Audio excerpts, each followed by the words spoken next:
Brian Taylor, the political editor of the BBC in Scotland. That's right, politics. I write a blog most days on issues that catch my eye, and I pay close attention to the responses I get. And boy, do I get responses. What engagements here? You see, I think politics isn't about the political parties, isn't about the politicians. It's about you. And like you, politics is changing all of the time. And the ways you can get involved are changing all the time. Have things changed at Holyrood at the Scottish Parliament? You bet they have.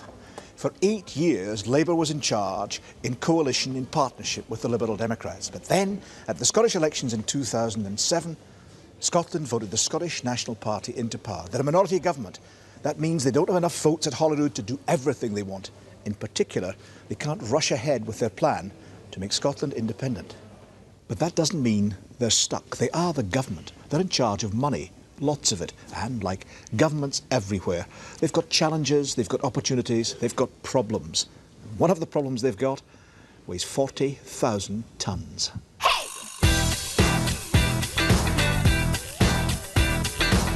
The Forth Road Bridge is one of the biggest suspension bridges in Europe. It links the capital city of Edinburgh with the east of Scotland. It's a key part of the transport network for the whole of Great Britain.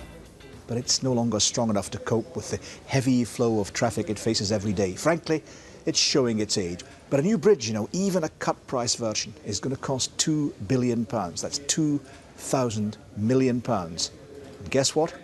That's where politics comes in. This isn't just a story about two opposing parties. It's a contest between two governments. The bridge is urgent. It has to be built quickly. And the Scottish Government, led by the SNP, says it might struggle to find the money from existing budgets.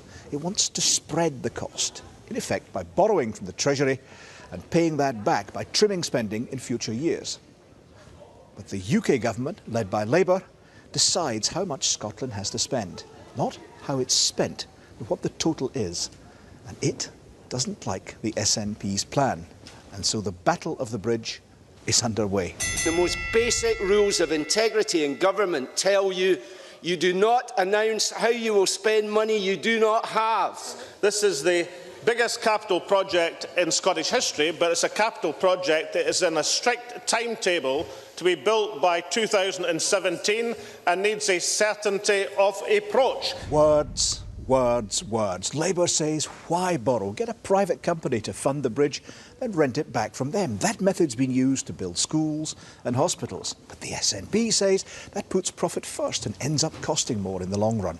So, says the SNP, just advance us the cash now. You'll get your money back later, and we won't have to slash spending on other projects right now to pay for the new bridge. Oh, says Labour, that's like eating your dinner now and expecting someone else, possibly another government entirely from a different party, to pick up the bill years down the line. Bringing money back from the future to spend now. The most basic understanding of public finance tells you this is not credible.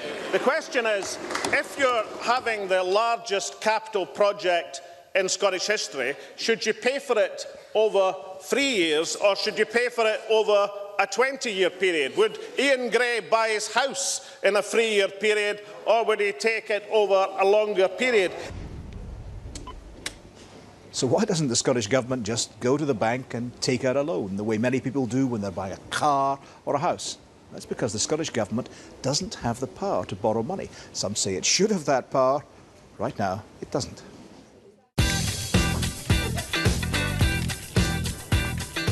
Back to the bridge, though. What do you think it'll happen? Where's it all going to end?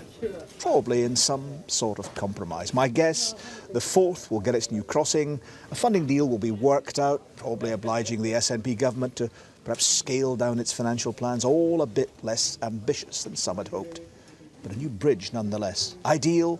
No, no. But you know anything in life that is?